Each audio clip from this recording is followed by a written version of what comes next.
वो शुद्ध हो जाते हैं और उसे स्वतः ही हरे कृष्ण महामंत्र के कीर्तन में आनंद का अनुभव होगा। कृष्णदास कविराज श्री चैतन्य चरितामृत की रचना के पूर्व श्री वृंदावन दास ठाकुर ने चैतन्य भागवत नामक एक ग्रंथ लिखा। कृष्णदास कविराज गोस्वामी ने किसकी रचना की? चैतन्य चरितामृत की। और इससे पहले वृंदावन दास ठाकुर ने चैतन्य भागवत नामक एक ग्रंथ लिखा था। तो कृष्णदास कविराज गोस्वामी ने केवल उन्हीं विषयों को चैतन्य चरितामृत में लिखा है जिनकी व्याख्या वृंदावन दास ठाकुर द्वारा चैतन्य भागवत में नहीं की गई। पूर्ण सारांश तो वृंदावन दास ठाकुर ने चैतन्य भागवत में लिखा और जो वहां पर अंश छूट गए हैं उनकी व्याख्या कृष्णदास कविराज गोस्वामी ने चैतन्य चरितामृत में की है। कृष्णदास कविराज गोस्वामी अपनी वृद्धावस्था में वृंदावन गए। जैसे हमने जाना था कृष्णदास कविराज गोस्वामी 90 प्लस की एज थी उनकी, और श्री मदन मोहन के आदेश पर वृंदावन जब हम जाते हैं, मेन जो 7 टेम्पल्स उनके दर्शन करने जाते हैं, सबसे पहले सनातन गोस्वामी के जो अर्श विग्रह हैं मदन मोहन जी, हम उनके दर्शन करते हैं। तो मदन मोहन जी के आदेश पर चैतन्य चरितामृत की कृष्णदास कविराज गोस्वामी ने रचना की थी और इस तरह अब हम इसके दिव्य आनंद का आस्वादन कर सकते हैं। मैं उन पूर्ण पुरुषोत्तम भगवान श्री चैतन्य महाप्रभु को नमस्कार करता हूँ जिनकी इच्छा से मैं नाचते हुए कुत्ते के समान बन गया हूँ और मूर्ख होते हुए भी मैंने सहसा श्री चैतन्य चरितामृत लिखने का कार्य अपने हाथों में लिया है। तो कृष्णदास कविराज गोस्वामी क्या कह रहे हैं? मैं बहुत ही मूर्ख हूं, फिर भी मैंने कैसे साहस कर लिया कि मैं चैतन्य चरितामृत लिखने का कार्य अपने हाथ में ले लिया। ये कैसे संभव हो सकता है? जय जय श्री कृष्ण चैतन्य गौर चंद्र, जय जय परमानंद, जय नित्यानंद। मैं गौर सुंदर नाम से विख्यात श्री कृष्ण चैतन्य महाप्रभु को सादर नमस्कार करता हूँ। मैं सदैव प्रसन्न रहने वाले नित्यानंद प्रभु को भी सादर नमस्कार करता हूँ। मैं अद्वैत आचार्य को नमस्कार करता हूँ जो अत्यंत कृपालु है। साथ ही मैं महान विद्वान महापुरुष गदाधर पंडित को भी नमस्कार करता हूँ। श्रीवास ठाकुर महाप्रभु के अन्य सारे भक्तों को मैं सादर नमस्कार करता हूँ। मैं उनके सामने गिरकर प्रणाम करता हूँ और उनके चरण कमलों की पूजा करता हूँ। पंच तत्व के चरण कमलों का स्मरण करने से गूंगा व्यक्ति कवि बन सकता है, लंगड़ा पर्वतों को पार कर सकता है और अंधा व्यक्ति आकाश के तारों को देख सकता है। वैष्णव दर्शन में पूर्णता प्राप्त करने के 3 मार्ग हैं: साधन सिद्धि, विधि विधानों के अनुसार भक्ति करना, नित्य सिद्धि या कृष्ण को कभी ना भूलने के कारण प्राप्त की गई पूर्णता कृपा सिद्धि। ये कैसे प्राप्त होती है? जब गुरु या किसी वैष्णव की कृपा प्राप्त होती है तभी ये पूर्णता आती है। नहीं, कोई भगवत भक्त नहीं बन सकता। कृष्ण और गुरु की कृपा से ही कोई भक्ति कर सकता है। जैसे एक श्लोक हम बार बार करते हैं जो कि श्रीमद् भागवतम में से आता है, ब्रह्मांड भ्रमिते कोनो भाग्यवान जीव, गुरु कृष्ण प्रसादे पाए भक्ति लता बीज।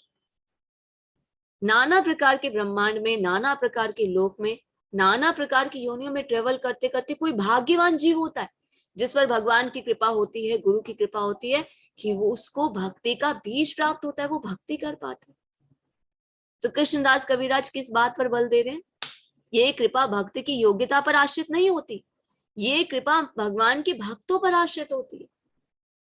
हम कहें कि हम तो बहुत ही योग्य हो गए, हम बहुत अच्छे से भक्ति करने का प्रयास करें और हम भगवत प्रेम को प्राप्त कर सकते हैं। नहीं, वैष्णव की कृपा से, गुरु की कृपा से, कृष्ण की कृपा से ही हम भगवत प्रेम को प्राप्त कर सकते हैं। इसीलिए कृष्णदास कविराज गोस्वामी क्या कह रहे हैं? प्रणाम कर रहे हैं, पंच तत्व के चरण कमलों में प्रणाम कर रहे हैं और बता रहे कि महत्ता क्या है। पंच तत्व को प्रणाम करने से क्या कृपा प्राप्त होती है? एक भक्त गूंगा हो, जो भक्त गूंगा है वो बोलने लगता है। अगर कोई लंगड़ा है तो वह पर्वत को भी लांग जाता है और जो अंधा है वो आकाश में तारे भी देख सकता है। हर कोई भगवान की महिमा का गुणगान नहीं कर सकता। जिस पर भगवान की कृपा हो, भगवान के भक्तों की कृपा हो, गुरु की कृपा हो, वही भगवान की महिमा का गुणगान कर सकता है। ऐसे तथाकथित पंडित जो श्री चैतन्य चरितामृत के इन कथनों पर विश्वास नहीं करते, उनके द्वारा शिक्षा का अनुशीलन मेंढकों की जोरदार टर टर के समान है।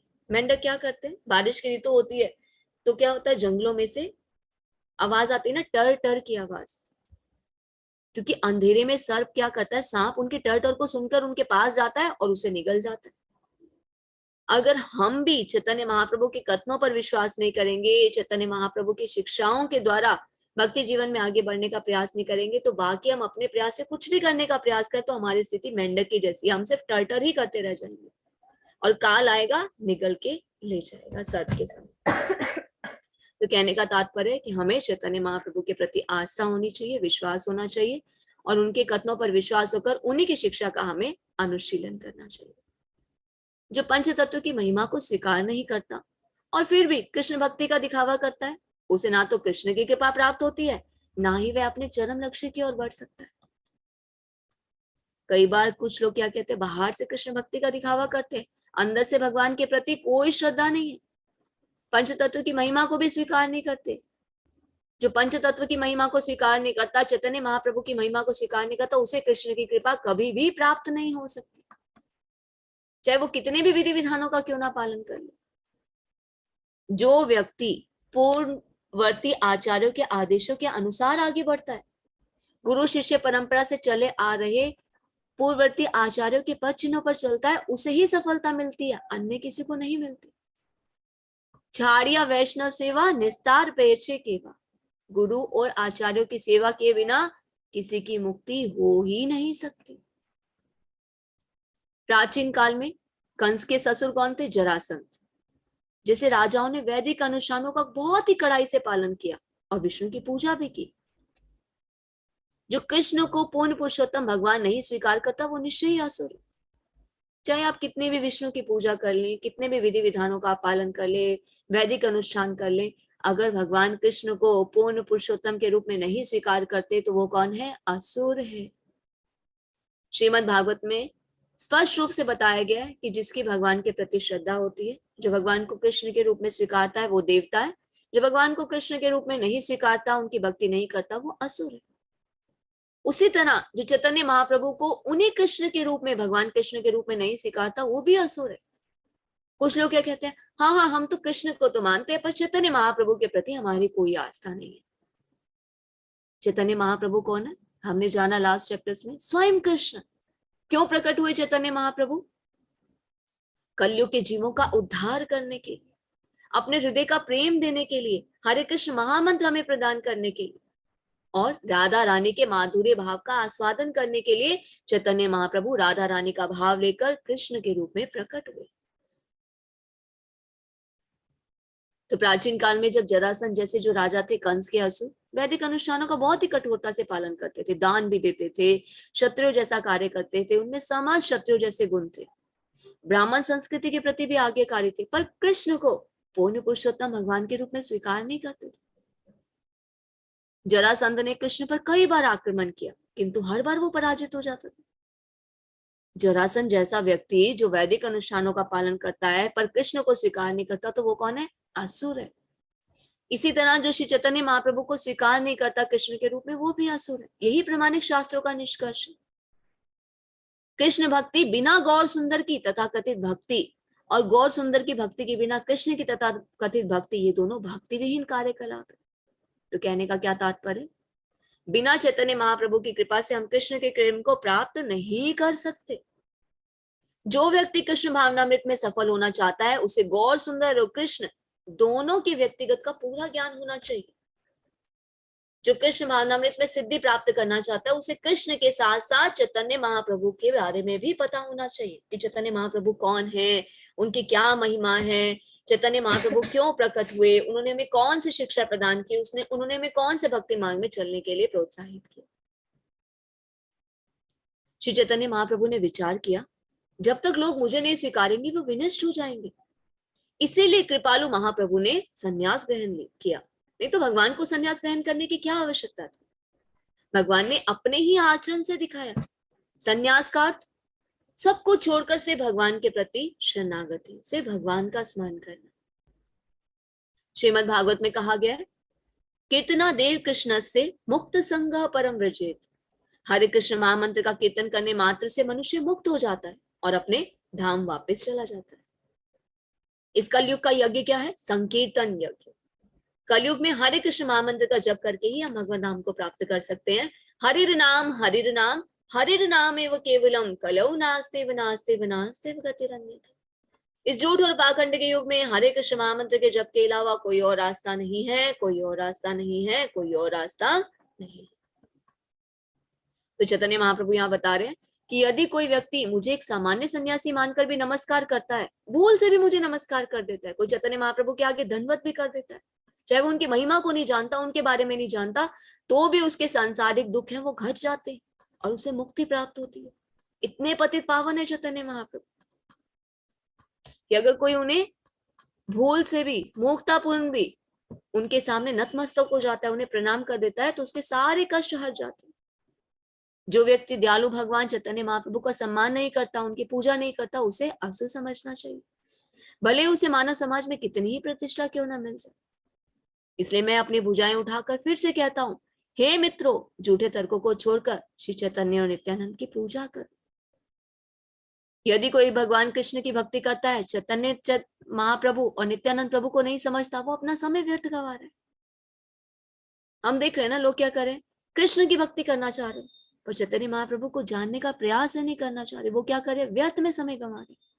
इसलिए कृष्णदास कविराज गोस्वामी हर एक से प्रार्थना करते हैं कि वे श्री चैतन्य महाप्रभु और नित्यानंद प्रभु और पंचतत्व की पूजा करें।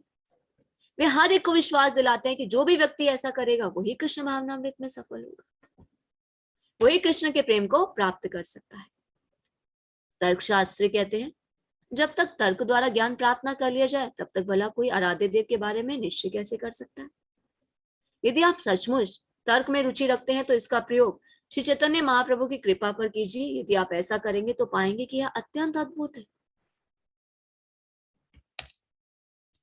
यदि कोई हरे कृष्ण महामंत्र के जप में 10 अपराध करता है, तो चाहे अनेक जन्मों तक पवित्र नाम का जप करने का कितना भी प्रयास क्यों ना करे, वो भगवत प्रेम को प्राप्त नहीं कर सकेगा, जो इस जप का चरम लक्ष्य है।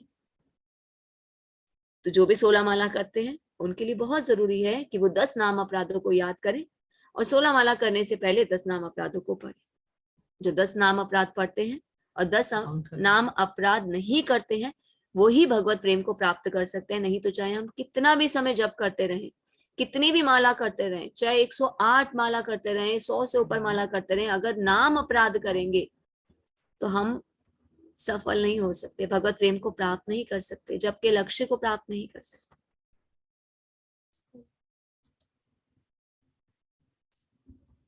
दार्शनिक ज्ञान के अनुशीलन से मनुष्य अपनी आध्यात्मिक स्थिति को समझ सकता है और इसी तरह मुक्ति पा सकता है।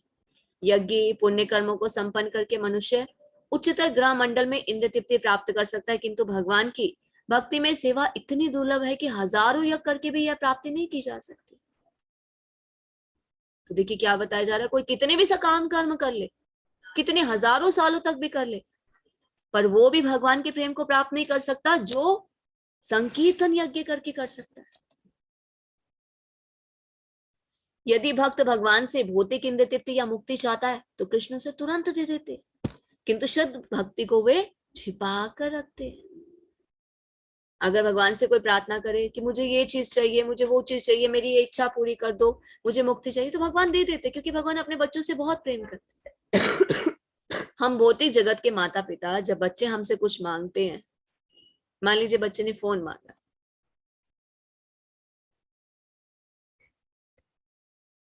बच्चा कहता है पापा मुझे फोन चाहिए।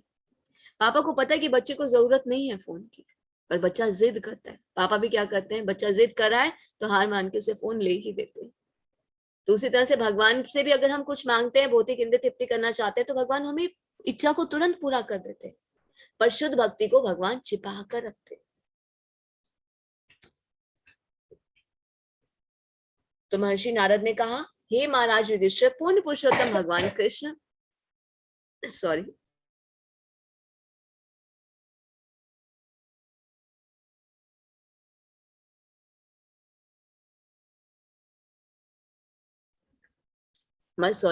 महर्षि नारद ने कहा, हे महाराज युधिष्ठिर, पूर्ण पुरुषोत्तम भगवान कृष्ण आपकी सहायता के लिए सदैव तत्पर रहते। वे आपके स्वामी, गुरु, ईश्वर, प्रिय मित्र, आपके परिवार के मुखिया हैं। फिर भी वे कभी कभी आपके दास या आज्ञा पालक का कार्य करना स्वीकार कर लेते हैं। आप अत्यंत भाग्यशाली हैं, क्योंकि यह संबंध केवल भक्ति योग द्वारा ही संभव हो पाता है। भगवान मुक्ति तो सरलता से दे सकते हैं, किंतु भक्ति को आसानी से प्रदान नहीं करते, क्योंकि वे उस प्रक्रिया से भक्त के साथ बंध जाते हैं। भगवान हमें सब कुछ दे देते हैं पर भक्ति सरलता से नहीं देते। गोविंद देव जी के मंदिर में हजारों सेवक मणियों से अलंकृत स्वर्ण सिंहासन पर आसीन भगवान की सदैव सेवा करते हैं। गोविंद देव जी मंदिर कहाँ पर है? गोविंद देव जी का मंदिर राजस्थान में। आप कभी वहां जाएं तो पहले के समय में क्या था, राजा मान सिंह जब मुगलों ने अटैक किया था वृंदावन में, बहुत सारे मंदिरों पर जब अटैक करे तो वहां से डिटीज जो थी, वहां से राजा मान सिंह जो थे वो राजस्थान ले गए थे। जैसे मदन मोहन जी के बारे में हम जानते हैं, वो कसौली चले गए, और जो गोविंद देव जी हैं वो जयपुर चले गए। तो बहुत ही हजारों सेवक जो है वहां पर मणियों से अलंकृत स्वर्ण सिंहासन पर भगवान की सदैव सेवा करते हैं। श्री चैतन्य महाप्रभु ने इस कृष्ण प्रेम को यत्र तत्र सर्वत्र, यहाँ तक कि जगाई और मधाई जैसे सर्वाधिक पतितों को भी मुक्त हस्त होकर प्रदान किया है। तो भला उन सबके विषय में क्या कहा जाए जो पहले से पवित्र और उन्नत है। तो मानव समाज के लिए चैतन्य महाप्रभु द्वारा दी गई भेंट और अन्यों की भेंटों में अंतर है। चैतन्य महाप्रभु जो अपना भगवत प्रेम प्रदान करते हैं वो किस लिए? भगवत धाम वापिस जाने के लिए। अगर मनुष्य थोड़ा सा भी गंभीर हो जाए और हरे कृष्ण महामंत्र का जप करे, चैतन्य महाप्रभु से अपने हृदय का प्रेम प्रदान कर देते। इसीलिए कृष्णदास गोस्वामी इसी आशय के साथ यह कह रहे हैं, यदि आप तर्क में सचमुच रुचि रखते हैं तो कृपा उसका प्रयोग श्री चैतन्य महाप्रभु की कृपा पर कीजिए। यदि आप ऐसा करेंगे तो वह अतीव अद्भुत है। पूर्ण पुरुषोत्तम भगवान के रूप में श्री चैतन्य महाप्रभु पूर्णतः स्वतंत्र हैं, अतः वे अत्यंत गुह्य रूप से संचित वरदान भगवत प्रेम को बिना भेदभाव के हर एक को वितरित करे। हरे कृष्ण महामंत्र का जब कोई भी कर सकता है, बिना किसी भेदभाव के भगवान इस प्रेम को प्रदान कर रहे हैं। चाहे वो शूद्र हो, निम्न जन्मा स्त्री हो, चाहे वो चंडाल ही क्यों ना हो, यदि कोई अपराधी हो या निर्दोष, यदि कृष्ण चैतन्य महाप्रभु नित्यानंद का कीर्तन कोई भी करता है तो वह भाव विभोर उठ जाता है और उसकी आंखों में आंसू आ जाते हैं। जैसे कि कल हमने जाना, ऐसा क्यों होता है? शरीर में लक्षण क्यों प्रकट होते हैं? क्योंकि हरे कृष्ण महामंत्र जो है बहुत ही प्रभावपूर्ण है। ये क्वालिटी है हरे कृष्ण महामंत्र की कि जो भी इस कीर्तन को करता है वो भाव विभोर उठता है और उसकी आंखों में आंसू आ जाते हैं। प्राकृत सहजिया जो निताई गौर राधे श्याम का कीर्तन करते हैं, उन्हें भागवत निष्कर्ष का बहुत कम ज्ञान होता है। और जो वैष्णव विधि विधानों का पालन बहुत ही कम करते हैं, किंतु वे भज निताई गौर का कीर्तन करते हैं और उनके कीर्तन से तुरंत ही उनके अश्रु और भावालक्षण प्रकट हो जाते हैं। नित्यानंद प्रभु का नाम लेने से ही मनुष्य में कृष्ण प्रेम जागृत हो जाता है और इस प्रकार उसके सारे अंग प्रत्यंग भावातिरेक से व्याकुल हो उठते हैं और उसकी आंखों से गंगा की धारा के समान आंसू बहने लगते हैं। क्योंकि चैतन्य महाप्रभु कौन है? कृपालु है, सबसे ज्यादा प्रेम प्रदान करते हैं। अगर कोई चैतन्य महाप्रभु के प्रेम को प्राप्त करना चाहता है तो उसे नित्यानंद प्रभु की शरण में जाना चाहिए। देखिए, अगर किसी की इच्छा है भगवान की सेवा करने की तो उसे नित्यानंद प्रभु से प्रार्थना करनी चाहिए, हे नित्यानंद प्रभु, मैं भगवान की सेवा करना चाहता हूँ। जो भी आपकी इच्छा, आप प्रार्थना कीजिए। नित्यानंद प्रभु इतने कृपालु हैं, वो चैतन्य महाप्रभु से आपकी अप्रोच लगाएंगे। चैतन्य महाप्रभु, ये भक्त आपकी सेवा करना चाहता है, इसे सेवा करने का मौका दीजिए ना। और चैतन्य महाप्रभु नित्यानंद प्रभु की बात को कभी नहीं टालते और सेवा प्रदान करते। नित्यानंद प्रभु का नाम लेने से ही मनुष्य में कृष्ण प्रेम जागृत हो जाता है और इस प्रकार उसके सारे अंग प्रत्यंग भावातिरेक से व्याकुल होते हैं और उसकी आंखों से गंगा की धारा के समान अश्रु बहने लगते हैं। हरे कृष्ण मंत्र का कीर्तन करते समय अपराधों पर विचार किया जाता है, इसलिए केवल हरे कृष्ण का कीर्तन करने से कोई भाव दशा को प्राप्त नहीं होता। चाहे कोई अपराधी हो या निर्दोष, यदि श्री कृष्ण चैतन्य प्रभु नित्यानंद का कीर्तन कोई अभी भी करता है तो वह भाव विभोर उठता है और उसकी आंखों में आंसू आ जाते हैं। इसे रिपीट हो रहा। यदि हरे कृष्ण महामंत्र का कीर्तन करते हुए किसी का हृदय परिवर्तित नहीं होता, उसकी आंखों से अश्रु नहीं बहते, शरीर में कंपन नहीं होता, ना ही उसे रोमांच होता है, तो समझना चाहिए उसका हृदय लोहे के समान कठोर है। उसने भगवान नाम के चरण कमलों पर अपराध किया होता है। हमारे आचार्य क्या कहते हैं? क्राई फॉर कृष्णा, हमें रोना आना चाहिए भगवान की दर्शन करते हुए, कीर्तन करते हुए। हमारी आंखों से अश्रु बहने चाहिए, ये शारीरिक लक्षण प्रकट होने चाहिए। अगर नहीं होता तो इसका मतलब क्या है? हमारा भगवान के प्रति कोई प्रेम नहीं है, हमारा हृदय लोहे के समान कठोर हो गया, हमने कोई ना कोई अपराध किया है। निरपराध होकर, निरपराध होकर हरे कृष्ण महामंत्र का कीर्तन करने मात्र से सारे पाप कर्म दूर हो जाते और भगवत प्रेम की कारण स्वरूपा शुद्ध भक्ति प्रकट होती है।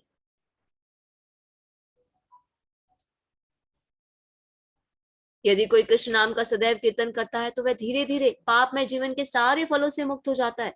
भले ही वह निरपराध भाव से जपे और हरे कृष्ण मंत्र के जप कर बल दे और अधिक पाप कर्म न करे, तो इस तरह मनुष्य शुद्ध हो जाता है और उसकी भक्ति से उसका सुप्त भगवत प्रेम जो है वो जागृत हो जाता है। केवल हरे कृष्ण मंत्र का कीर्तन करने से, पाप और अपराध ना करने से उसका जीवन शुद्ध हो जाता है। यह सिद्धि की पांचवी अवस्था को प्राप्त करता है। तो देखिए यहाँ पर एक वर्स लिखा हुआ है, आप पढ़ सकते हैं।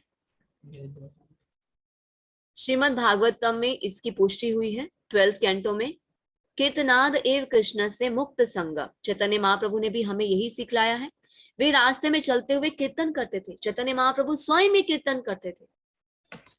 कृष्णा कृष्णा कृष्णा कृष्णा कृष्णा कृष्णा कृष्णा हे कृष्णा कृष्णा कृष्णा कृष्णा कृष्णा कृष्णा कृष्णा हे कृष्णा कृष्णा कृष्णा कृष्णा कृष्णा कृष्णा रक्षा माम कृष्णा कृष्णा कृष्णा कृष्णा कृष्णा कृष्णा पाहि माम राम राघव राम राघव राम राघव रक्षा माम कृष्ण केशव कृष्ण केशव कृष्ण केशव पाहि माम।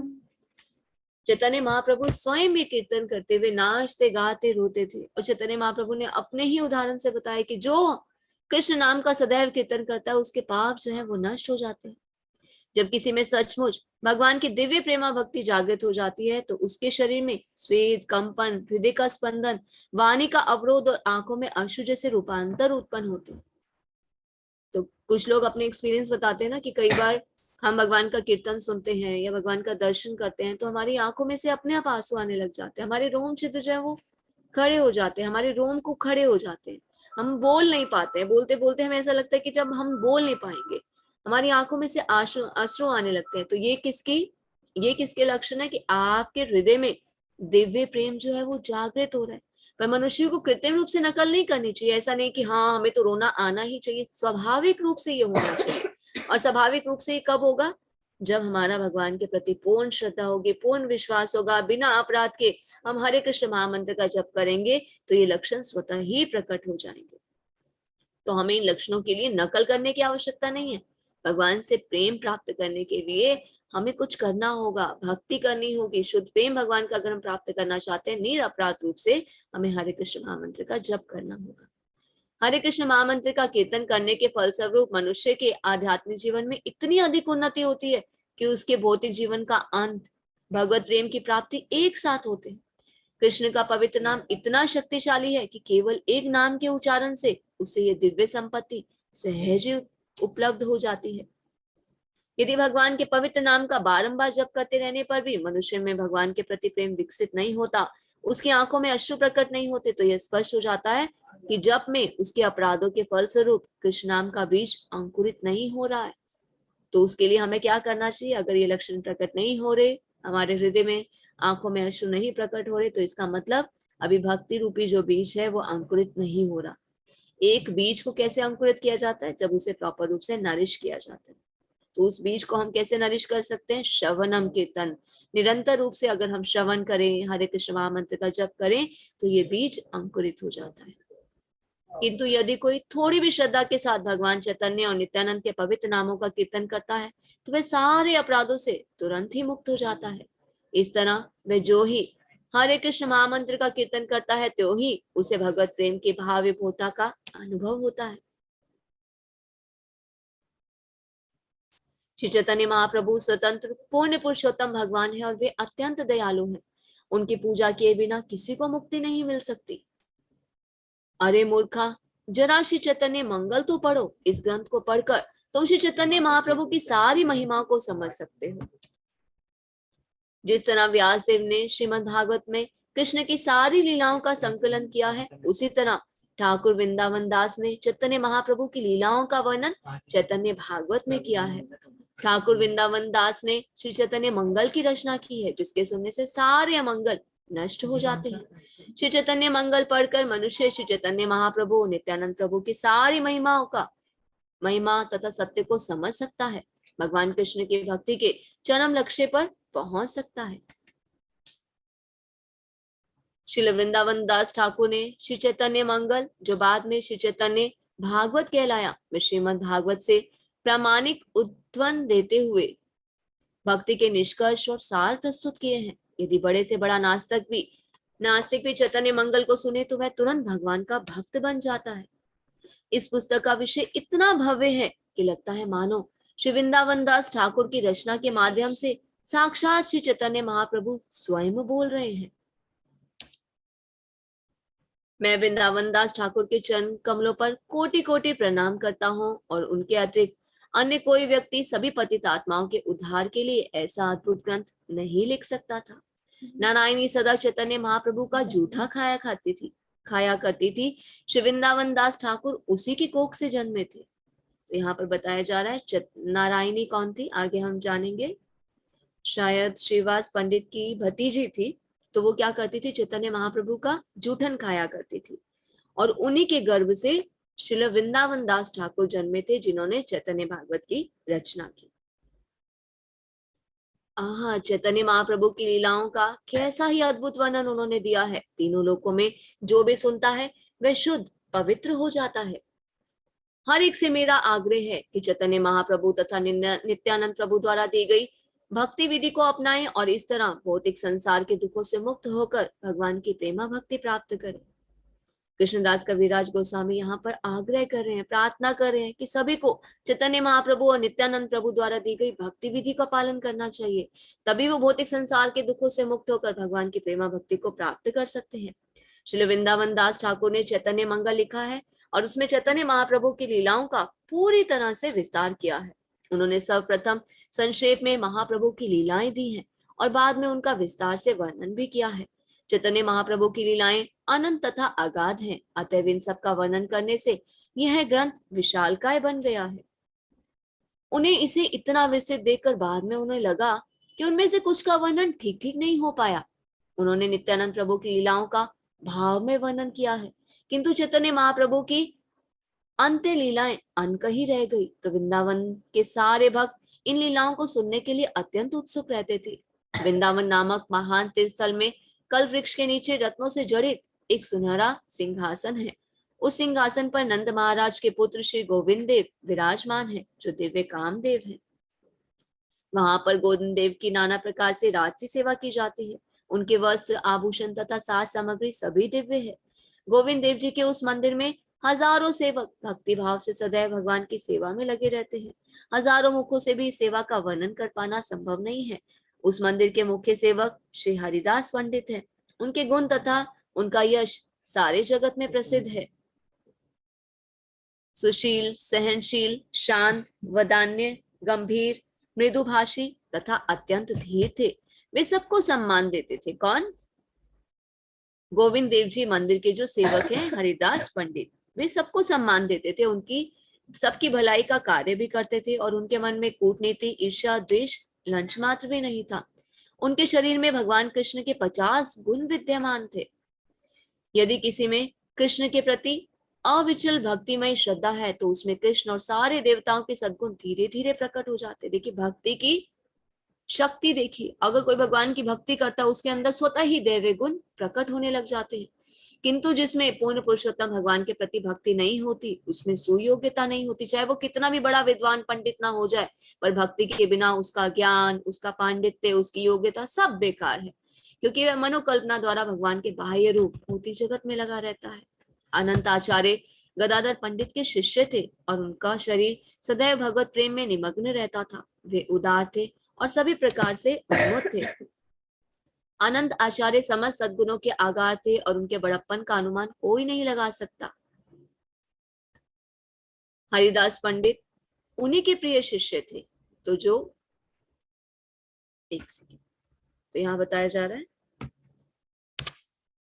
गदाधर पंडित के शिष्य कौन है? अनंत आचार्य। और अनंत आचार्य के जो शिष्य हैं वो कौन है? हरिदास पंडित, जिन्होंने गोविंद देव जी की सेवा की थी, वो उनके मेन सेवक थे। तो पंडित हरिदास को चैतन्य महाप्रभु और नित्यानंद प्रभु में प्रगाढ़ श्रद्धा थी, अतः उनकी लीलाओं तथा गुणों को जानने से उन्हें परम संतुष्टि मिलती थी। वे वैष्णवों के सद्गुणों को सदैव स्वीकार करते थे और उनमें से कोई दोष नहीं पाते थे, तो वे वैष्णव को तुष्ट करने में ही अपना तन मन लगाते थे। तो यहाँ से हम वैष्णव एटिकेट सीख सकते हैं कि हमें हमेशा वैष्णवों में अच्छे गुणों को, सद्गुणों को ही देखना चाहिए और उन्हें ही स्वीकार करना चाहिए, क्योंकि उनमें दोषों को हमें नहीं देखना चाहिए। वे सदैव चैतन्य मंगल का पाठ सुनते थे और उनकी कृपा से अन्य सारे वैष्णव भी इसे सुना करते थे। वे चैतन्य मंगल पढ़कर सारी वैष्णव सभा को पूर्ण चंद्रमा की भांति आलोकित करते थे और अपने गुणों के अमृत से उनके दिव्य आनंद को वर्धित करते थे। उन्होंने अपने अहेतु की कृपा से मुझे श्री चैतन्य महाप्रभु की अंतिम लीलाओं को लिखने का आदेश दिया। वृंदावन में भगवान गोविंद की सेवा में लगे पुरोहित गोविंद गोसाई काशीश्वर गोसाई के शिष्य थे। गोविंद अर्च विग्रह को उनसे बढ़कर कोई अन्य सेवक प्रिय ना था। श्री रूप गोस्वामी के नित्य पार्षद श्री यादवाचार्य गोसाई भी चैतन्य महाप्रभु की लीलाओं को सुनने और उनका कीर्तन करने में अत्यंत उत्साह दिखलाते थे। तो यहाँ पर और भी वैष्णव वृंद के आचार्यों की चर्चा की जा रही है, जो कि चैतन्य महाप्रभु की लीलाओं में रूप गोस्वामी के जो नित्य पार्षद थे वो भी भगवान के कीर्तन में अत्यंत उत्साह दिलाते थे। पंडित गोसाई के शिष्य कौन है? भूगर्भ गोसाई चैतन्य महाप्रभु संबंधी कथाओं में सदैव लगे रहते थे और उसके अतिरिक्त वे कुछ भी नहीं जानते थे। उनके शिष्यों में से गोविंद अर्श विग्रहों के पुजारी चैतन्य दास, मुकुंदानंद चक्रवर्ती और महाभागवत कृष्णदास। अनंत आचार्यों के शिष्यों में से शिवानंद चक्रवर्ती हुए, जिनके हृदय में चैतन्य महाप्रभु और नित्यानंद प्रभु निरंतर वास करते थे। तो आगे ये गुरु शिष्य परंपरा प्रणाली के बारे में बताया जा रहा है कि उनके शिष्य कौन थे, उनके शिष्य कौन थे। इसके अतिरिक्त वृंदावन में अन्य अनेक महान भक्त थे, वे भी चैतन्य महाप्रभु की अंतिम लीलाओं को सुनने के इच्छुक थे। क्योंकि वृंदावन दास ठाकुर ने क्या किया था? भगवान चैतन्य महाप्रभु की लीलाओं का वर्णन तो किया था, पर अंत्य लीलाओं का बहुत सारा वर्णन नहीं किया और कुछ लीलाओं का बहुत ही संक्षेप में वर्णन नहीं किया।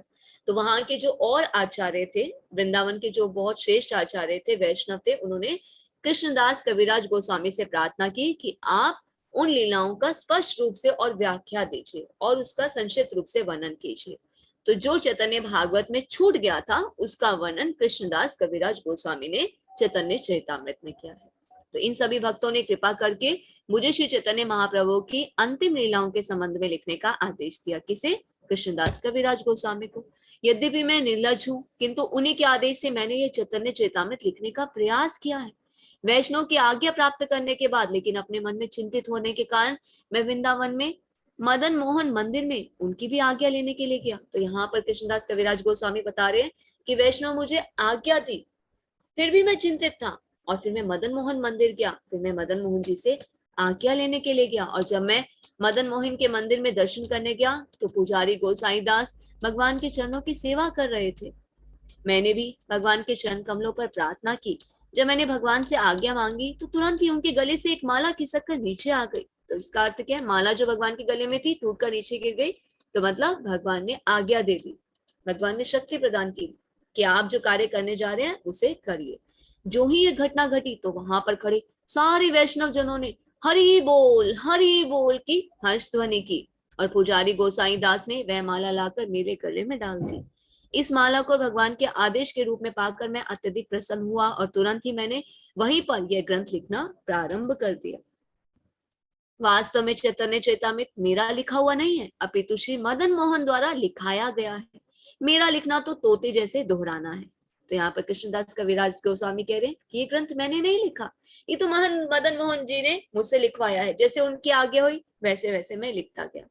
जिस प्रकार जादूगर कुटपुतली को नचाता है, उसी प्रकार मदन गोपाल मुझे जो जो आदेश देते हैं वही मैं लिखता हूँ। मैं मदन मोहन को अपने कुल देवता के रूप में स्वीकार करता हूँ, जिनकी उपासना करने वालों में रघुनाथ दास गोस्वामी, श्री रूप गोस्वामी, सनातन गोस्वामी शामिल हैं। तब मैंने श्री वृंदावन दास ठाकुर के चरण कमलों पर प्रार्थना करके उनकी अनुमति मांगी और उनकी अनुमति पा लेने के बाद मैंने यह मंगलमय ग्रंथ लिखने का प्रयास किया। श्री वृंदावन दास ठाकुर चैतन्य महाप्रभु की लीलाओं के प्रामाणिक लेखक हैं, अतः उनकी कृपा के बिना इन लीलाओं का वर्णन नहीं किया जा सकता। मैं मूर्ख, निम्न कुल में उत्पन्न तथा शूद्र हूँ और सदा ही भौतिक भोग की इच्छा करता हूँ, फिर भी वैष्णव की आज्ञा के कारण मैं इस दिव्य ग्रंथ को लिखने के लिए अत्यंत उत्साहित हूँ। श्री रूप गोस्वामी, रघुनाथ दास गोस्वामी के चरण कमल ही मेरे बल के स्रोत हैं। उनके चरण कमलों के स्मरण से मनुष्य की सारी इच्छाएं पूरी हो जाती हैं। श्री रूप तथा श्री रघुनाथ के चरण कमलों पर प्रार्थना करते हुए तथा सदैव उनकी कृपा की आकांक्षा करते हुए मैं कृष्णदास कविराज उनके चरण चिन्हों का अनुगमन करते हुए श्री चैतन्य चैतामृत का वर्णन कर रहा हूँ। इस प्रकार श्री चैतन्य चैतामृत आदि लीला के 8वें अध्याय का भक्ति वेदांत तात्पर्य पूर्ण हुआ, जिसमें लेखक द्वारा प्रामाणिक अधिकारियों कृष्ण तथा गुरु से आदेश प्राप्त करने का वर्णन हुआ है। Hare Krishna. Thank you so much everyone. आप सभी का बहुत बहुत धन्यवाद।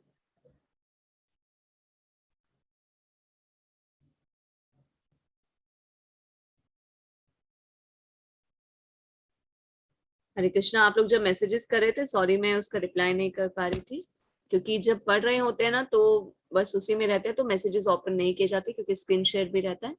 तो आप लोग कोशिश किया करें कि जब क्लास खत्म हो जाए तब अपने मैसेज को डालें, नहीं तो थोड़ा सा क्लास में ना डिस्टर्बेंस होती है। और इसके लिए अभी चैतन्य चैतामृत के लिए हमने अभी कोई ग्रुप नहीं बनाया है। आप इस लिंक को सेव करके रखिए। मंडे से फ्राइडे डेली 7 PM ये क्लास होती है, तो आप डायरेक्ट इस लिंक पर आ सकते हैं। कोई भी इस क्लास को ज्वाइन कर सकता है, ये सभी के लिए ओपन है। इसके लिए कोई भी आपको योग्यता नहीं चाहिए, कोई एलिजिबिलिटी नहीं चाहिए कि आप कितने राउंड्स करते हैं, आपने कौन सा शास्त्र पढ़ा है, कौन सा लेवल किया है, इसे कोई भी कर सकता है। ठीक है, तो जब ग्रुप्स बनाएंगे या मंदिर से हमें जैसे ही इंफॉर्मेशन मिलेगी तो हम आपको शेयर कर देंगे आगे। अभी तक ऐसी कोई इन्फॉर्मेशन नहीं है कि कोई ग्रुप बनना है। तो ये लिंक को आप सभी सेव करके रखिए। अगर किसी को फॉरवर्ड भी करना चाहते हैं तो फॉरवर्ड भी कर सकते हैं। सेम लिंक पर क्लास होगी 7 PM हिंदी में चैतन्य चैतामृत। हरे कृष्णा। रेखा गुप्ता माता जी।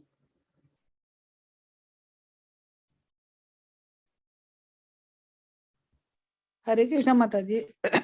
हरे कृष्ण माता जी। धन्यवाद। माता जी, आपने बताया कि बिना गुरु के भक्ति मार्ग में नहीं बढ़ सकते माता जी। जी तो माता जी, हमने तो अभी कोई गुरु जी नहीं बनाए, हम तो आपके सानिध्य से ही ये लेवल 2 तक पहुंचे हैं और ये चैतन्य चैतामृत ये पढ़ रहे हैं, भक्ति कर रहे हैं। भगवान हृदय में बैठे हुए परमात्मा के रूप में देख रहे हैं। भगवान अपने आप व्यवस्था करेंगे, भगवान स्वयं आएंगे गुरु के रूप में, आपको पता भी नहीं चलेगा। आपको सिर्फ भक्ति करनी है। अब आप भक्ति कर रहे हैं, भक्ति शास्त्री कोर्स करेंगे, वहां पे और आप जान पाएंगे। देखिए, आप कोर्स करते करते कब आप गुरु के पदाश्रय को ग्रहण कर लेंगे आपको भी नहीं पता चलेगा। सिर्फ हमें सिंसियर होना है भक्ति जीवन में, जी माता बाकी जी। सब भगवान करेंगे व्यवस्था। जी भगवान माता जी। यहाँ तक लेकर आए हैं तो गुरु भी वही हमें प्रदान करेंगे, हमें खोजना नहीं पड़ेगा। जी माता जी। हाँ माता जी, एक चीज और बताई थी आपने कि भगवान चैतन्य प्रभु और नित्यानंद प्रभु की सेवा करनी चाहिए।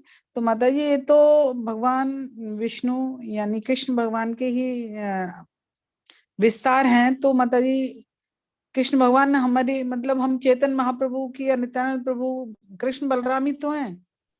कृष्ण बलराम है, पर जैसे कलयुग के अवतार है तो जानना चाहिए ना कलयुग में कौन से अवतार प्रकट हुए, कौन है, जी उनकी माता जी। महिमाओं को हाँ जानना चाहिए, उनकी शिक्षाओं को जानना चाहिए। क्योंकि चैतन्य महाप्रभु ने हमें क्या दिया? रागानुगा प्रेम, सबसे टॉप मोस्ट लेवल। पहले जी क्या था? वैदिक भक्ति। चैतन्य महाप्रभु के आने से पहले वैदिक भक्ति थी, विधि विधानों के अनुसार वैदिक अनुष्ठानों का पालन करना, है ना, वो भक्ति के स्टैंडर्ड थे। पर चैतन्य महाप्रभु ने हमें टॉप मोस्ट लेवल पे लाके खड़ा कर दिया, रागानुगा भक्ति। कर्म कांड ज्ञान कांड को छोड़कर भक्ति कांड दिया। भक्ति करो, सिर्फ हरे कृष्ण महामंत्र का जप करो। जी माता जी, जैसे चैतन्य चरितमृत से गीता और भागवत अब ज्यादा समझ में आने लगी कि उसका सार जो पहले पढ़ी है हमने, उसका जो सार अब इससे ज्यादा क्लियर हो गया माता जी, ये पढ़ने से हमको। Very nice. इसीलिए जी कहते माता हैं जी। शास्त्र को देखिए स्टेप बाय स्टेप। पहले भगवत गीता पढ़नी चाहिए, भागवतम पढ़नी चाहिए, चैतन्य चैतामृत पढ़नी चाहिए। ये तो हायर स्टडी है। जो ये समझ लेगा ना, उसके लिए कोई भी ज्ञान शेष नहीं रह जाएगा। माता जी भागवतम की क्लास नहीं ले पाती क्योंकि वो भी शाम को 7 बजे होती है, दिन में टाइम नहीं मिल पाता, तो यही करती हूँ मैं बस। पहले तो की थी माता जी। हरे कृष्ण माता जी। अब तो थोड़ा आगे करना पड़ेगा, कभी आगे रिकॉर्डिंग सुननी पड़ेगी, कभी वो सुननी पड़ेगी। जी माता जी, अभी भागवतम की और भी तो टाइमिंग होगी कुछ, नहीं पता माता जी, नहीं। मुझे आइडिया नहीं है। आप कंफर्म कर सकते हैं जी माता जी। एडमिन से। जी माता जी। जी यहाँ माता पर जी। ना माता जी भाषा कल तो नहीं हुई, कल तो लेवल 2 का होगा, सैटरडे संडे क्लास 8 बजे होती है। हाँ जी लेवल, हाँ जी कल नहीं 2 होगी, वाला। सैटरडे संडे नहीं होगी, जी खाली माता जी। मंडे टू फ्राइडे होती है, सैटरडे संडे हमारा लेवल 2 रहता है। जी माता जी। हरे कृष्ण माता जी, हरे हरे कृष्ण, कृष्ण। थैंक यू माता जी। हरे कृष्णा विनोदिनी नायक माता जी, प्रभु जी हरे कृष्ण। हरे कृष्ण माता जी, हमको रिकॉर्डिंग नहीं मिल रहा है, तो रिकॉर्डिंग चाहिए थोड़ा, इसी की वजह से। ओके एक काम करते हैं, चैट बॉक्स में ना हम प्लेलिस्ट डाल देते हैं, तो डेली रिकॉर्डिंग हम लोग नहीं भेज रहे हैं, क्योंकि प्लेलिस्ट को आप एक जगह सेव करके रखें, उसे में ऑटोमेटिकली अपने आप जो भी रिकॉर्डिंग होती है वो अपने आप वहां पर आ जाती है। Thank you. ठीक है माता जी, तो अभी हरे चैट कृष्ण बॉक्स में माता ना जी। हम प्लेलिस्ट डाल देते हैं। गौरी श्याम प्रभु जी की जो श्रीमद् भागवतम क्लास होती है वो सुबह भी होती है 8 बजे। जी माता जी। हरे लेकिन माता जी गृहस्थ आश्रम है, नहीं टाइम निकाल पाते सुबह। ठीक है माता जी, जितना हो सके उतना प्रयास करें। जी माता गृहस्थ जी आश्रम में प्रयास ना करें। एक चीज बहुत अच्छी होती है, कुकिंग करते हुए जी ना हमारे पास बहुत सारा टाइम होता है, किचन में लगा कर जी रखें, कनेक्ट करके रखें। जी माता जी। हाँ, अभी तो बहुत सारे डिवाइसेस हैं, तो इस तरह से कनेक्ट करके रखेंगे ना, तो छोटे छोटे वाईफाई कनेक्शन से हाँ जी नहीं ब्लूटूथ माता जी, स्पीकर मैंने से कनेक्ट हो कनेक्ट जाता कर है रखा है, स्पीकर। लिंक है मेरे पास, मैं सुनती भी थी। अभी चेतामृत शुरू हुई है, जब से नहीं ले पाई हूँ क्लास 7 बजे वाली, तो प्रभु जी के साथ किया है मैंने क्लास सुन के। ठीक है माता जी, हरे कृष्णा। हरे हरे कृष्ण। कृष्णा, थैंक यू माता जी। हरे कृष्णा नीता माता जी, हरे कृष्णा माता जी, दंडवत प्रणाम। धन्यवाद माता प्रणाम। जी आप बहुत अच्छा समझाते हैं, तो इसलिए मैं आपसे ये एक अनुरोध कर रही थी कि 10 नाम अपराध आपने बोला है ना, कि जी। मंत्र से पहले हमें पता होना चाहिए या उनको पढ़ना चाहिए? पढ़ना चाहिए। तो माता जी जरा आप एक बार फिर से रिमाइंड करवा देंगे? माता जी एक्चुअली मेरी Google पे क्लास है, search इसके कर बाद सकते एक काम ओ कर सकते हैं। ओके माता जी। कल हम आपको चैट, कल क्लास रहेगी? नहीं कल क्लास नहीं है। हरे कृष्ण माता जी, यदि ग्रुप हो तो मैं डाल दूंगी हाँ मेरे ठीक है, पास है। ग्रुप तो अभी बना नहीं ना माता जी? ग्रुप नहीं है ना जी माता माता जी। जी। जी माता कोई जी। अगर चैट बॉक्स में डाल सकते हैं, गूगल से आप निकाल लीजिए 10 नाम अपराध। आपके पास वैष्णव सॉन्ग बुक है माता जी, नीता माता जी? नहीं माता जी, सॉन्ग बुक तो नहीं है मेरे पास, भक्ति रसामृत सिंधु और वो वाली बुक्स हैं बस। आप ना गूगल भी करके देख सकते हैं, 10 नाम अपराध, यूट्यूब पे भी मिलेगा आपको। मतलब माता जी जब मंत्र हम जब करने बैठते हैं तो उससे पहले इसको करना जरूरी है? इसको पढ़ना चाहिए, अच्छा रहता है, तो हमें पता होगा कि ये गलतियां हमें नहीं करनी है, तो वो रिमाइंड रहेंगी ना। ठीक है माता जी, ठीक धन्यवाद है माता माता जी, जी। और हम कोशिश करेंगे मंडे को हम आपको चैट बॉक्स में उसको दे जी देंगे। माता जी जरूर, धन्यवाद माता जी। सॉरी माता जी, एक्चुअली इसके बाद कोई बात क्लास नहीं माता जी, कर पाएंगे। हरे ठीक कृष्ण। है, धन्यवाद माता जी। हरे कृष्ण माता हरे जी, कृष्ण। थैंक यू माता जी। और प्लेलिस्ट डाल दिया है चैट बॉक्स में, आप सभी से रिक्वेस्ट है इसे कहीं पे सेव करके आप रख लें, ताकि जो भी रिकॉर्डिंग है इसमें ही आएंगी और आप उस रिकॉर्डिंग को फिर सुन सकते हैं। प्लेलिस्ट को आप एक जगह सेव करके रखें। पूनम त्यागी माता जी कह रहे हैं 7 बजे शाम को होती है और सुबह 8 बजे होती है क्लास। ठीक है, तो अभी हमें मीटिंग को एंड करना होगा। हरे कृष्णा, दंडवत प्रणाम। हरे कृष्णा राजेश प्रभु जी, लास्ट आपको क्वेश्चन एक बार ले लेते हैं। हरे कृष्णा।